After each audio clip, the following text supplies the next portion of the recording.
الحمد لله الذي بيده الملك وهو على كل شيء قدير المعز المذل السميع البشير أشهد أن لا إله إلا الله اللطيف الخبير وأشهد أن سيدنا محمدا عبده ورسوله البشير والنذير اللهم صل وسلم وكرم وبارك على سيدنا ومولانا محمد عبدك ورسولك النبي الأمي وعلى آله وأصحابه ومن تبعه إلى يوم المصير أما بعد فيا عباد الله أوصيكم وإياي بتقوى الله فقد فاز المتقون قال الله تعالى في القرآن الكريم أعوذ بالله من الشيطان الرجيم بسم الله الرحمن الرحيم يا أيها الذين آمنوا اتقوا الله ولتنظر نفس ما قدمت لغد واتقوا الله إن الله خبير بما تعملون صدق الله العظيم. Ma'asyiral muslimin wa zumratal mu'minin rahimakumullah. Setiap bulan Ramadan ada ayat Al-Quran yang begitu populer, karena ayat ini sering sekali kita baca dan ayat ini sering sekali disampaikan oleh guru-guru kita, yaitu surat Al-Baqarah ayat 183. Ya ayyuhalladzina amanu kutiba alaikumus siyam kama kutiba alal ladzina min qablikum la'allakum tattaqun. Melalui ayat itu Allah memerintahkan kita selaku orang-orang yang beriman untuk berpuasa.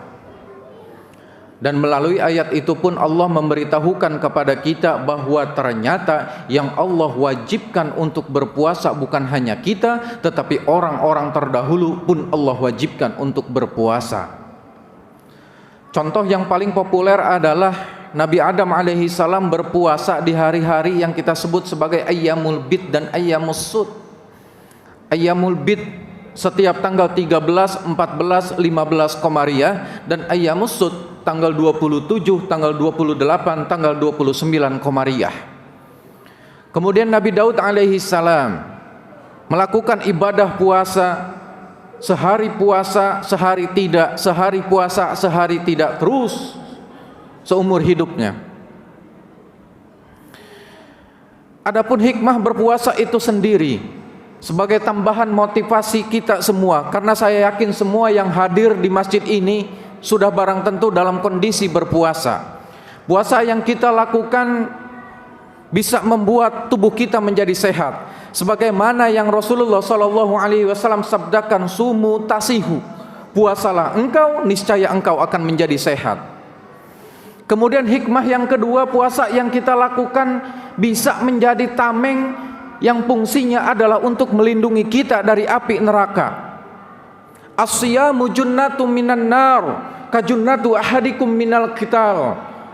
Puasa itu perisai, puasa itu tameng, seperti salah seorang tameng di antara kalian dalam peperangan.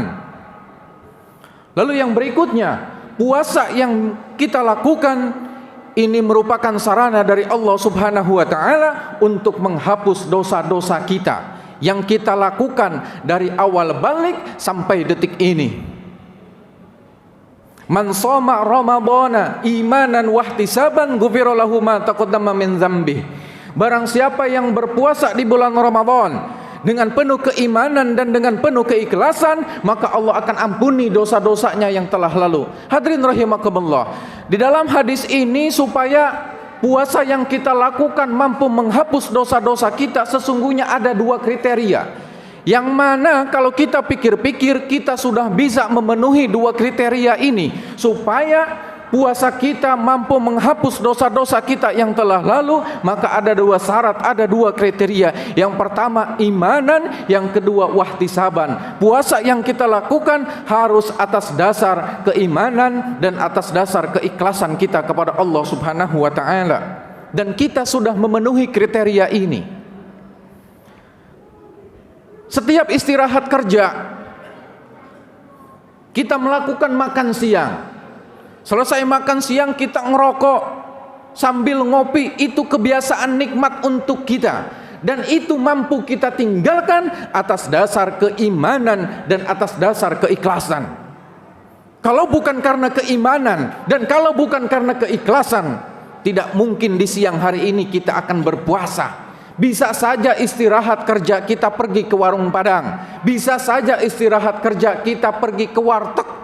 Orang-orang di rumah kita sama sekali tidak akan tahu, istri dan anak kita pun tidak akan pernah tahu bahwa puasa kita sudah batal. Tetapi itu tidak kita lakukan atas dasar keimanan kita kepada Allah Subhanahu wa taala dan atas dasar keikhlasan kita. Maka insya Allah puasa yang kita lakukan di siang hari ini akan bisa menghapus dosa-dosa yang telah kita lakukan. Sudah terlalu banyak dosa yang kita lakukan, hadirin rahimakumullah. Bahkan saking banyaknya Allah sampaikan, ya ibadi innakum tukhti'una fil laili wan nahar wa ana aghfiru dzunuba jami'an fastaghfiruni aghfir lakum. Wahai hamba-hambaku, sesungguhnya di waktu malam dan siang kamu sering berbuat dosa, sedang aku mengampuni segala dosa, maka mintalah kamu ampunan kepadaku, niscaya aku akan mengampuni dosa-dosa kamu. Di bulan puasa ini mari sama-sama kita banyak istighfar, perbanyak memohon ampun kepada Allah Subhanahu wa taala dengan puasa yang kita lakukan, kemudian dengan istighfar yang kita baca, insya Allah Allah akan ampuni dosa-dosa kita yang telah lalu. Pertanyaannya hadirin rahimakumullah, apakah puasa yang kita lakukan ini diterima oleh Allah Subhanahu wa taala? Guru-guru kita sering memberikan gambaran yang sederhana. Jika kita ingin tahu puasa yang kita lakukan di bulan Ramadan ini diterima atau tidak, maka gambarannya bisa kita lihat di 11 bulan kemudian. Di bulan Ramadan ini kita terlalu banyak melakukan perbuatan-perbuatan baik. Apakah di 11 bulan kemudian itu, di 11 bulan selain bulan Ramadan, apakah kita masih mampu untuk melakukan kebaikan-kebaikan itu? Sesungguhnya itulah yang menjadi tolak ukur diterima atau tidak diterimanya Ramadan kita. Jika di bulan Ramadan, jika dalam kondisi berpuasa kita sanggup untuk tidak berbohong, kita sanggup untuk tidak mengeluarkan kata-kata dusta, maka seyogianya begitu Ramadan sudah berlalu, kita pun mampu untuk tidak berbohong, kita pun mampu untuk tidak mengeluarkan kata-kata yang penuh dengan kedustaan. Jika di bulan Ramadan ini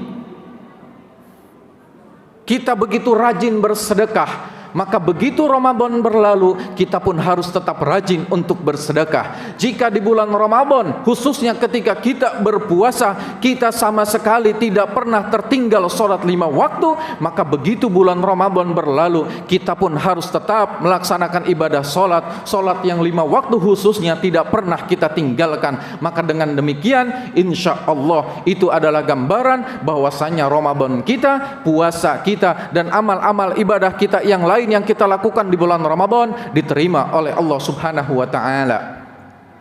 Dan melalui ayat surat Al-Baqarah ayat 183 tadi, Allah memberitahukan kepada kita bahwa puasa yang kita lakukan sesungguhnya bisa membuat kita menjadi orang-orang yang bertakwa kepada Allah Subhanahu wa taala. Jika kita mampu mewujudkan pribadi-pribadi yang bertakwa, maka Allah akan memberikan hadiah buat kita. Apa hadiah yang Allah berikan? Pertama, Allah akan menjadikan kita sebagai orang-orang yang mulia. Inna akramakum 'indallahi atqakum. Lalu yang kedua, Allah akan memberikan hadiah. Allah akan memberikan solusi dari setiap problematika kehidupan yang kita alami, dan Allah akan memberikan rizki dari arah yang tidak disangka-sangka. Wa may yattaqillaha yaj'al lahu makhraja wa yarzuqhu min haitsu la yahtasib. Berbagai macam problema kehidupan Allah akan berikan jalan keluar, dan rizki akan Allah berikan dari arah yang tidak disangka-sangka. Lalu yang ketiga, Allah akan memberikan hadiah kepada kita. Allah akan memasukkan kita ke dalam surga, arduhas samawati wal ard, yang luasnya seluas langit dan bumi, uiddat lil muttaqin, yang memang sengaja Allah sediakan untuk orang-orang yang bertakwa.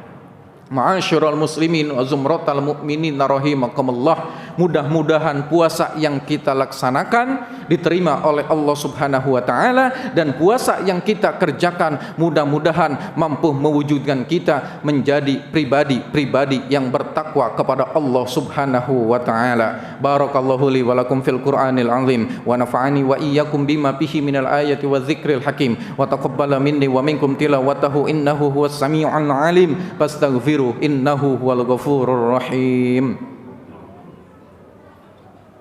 Allahumma shalli